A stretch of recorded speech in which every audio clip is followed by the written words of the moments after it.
Qui suis-je? Où vais-je? Ces questions, nous nous les sommes tous posées. Mais pourquoi en réalité?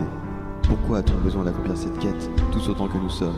Pourquoi ne pas être honnête et admettre que nous sommes tout simplement des hommes, comme il en existe des milliers?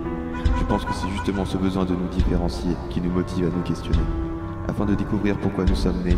Mais cette quête qui mène à la sagesse, est-il réellement possible de l'accomplir? Ou n'est-ce qu'un objectif à atteindre avant de mourir? Telle une ultime promesse? Je n'en sais rien.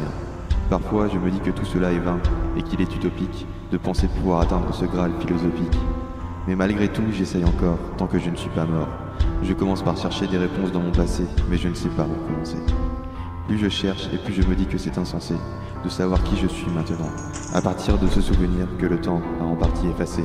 Mais que chercher dans le présent? Quand je me regarde dans le miroir, je vois un homme banal, qui a vécu une vie simple, sans histoire. Finalement un type normal. Alors je cherche dans le regard de ceux qui m'entourent, de ma famille, de mes amis, tous ces gens avec qui je vis, tous les jours. Ils me renvoient le reflet d'un homme gentil, discret, courtois, drôle, aimé. Mais comment savoir qu'ils ne m'ont pas menti, ou que mon esprit ne m'a pas trompé en me montrant ce que j'attendais, et non pas la réalité telle qu'elle était? Je me retrouve dans un cul-de-sac, avec l'impression de devenir paranoïaque. Répondre à cette question qui me semblait inutile auparavant est devenue une véritable obsession maintenant. Mais alors que je perds du temps à tenter de résoudre l'énigme de la vie, la mienne continue à se dérouler en arrière-plan. C'est alors que je comprends que cette réflexion ne m'avait pas servi, mais qu'elle m'a surtout empêché de vivre finalement. Et la vie a-t-elle un sens si elle n'est pas vécue? Je peux malheureusement pas rattraper le temps perdu.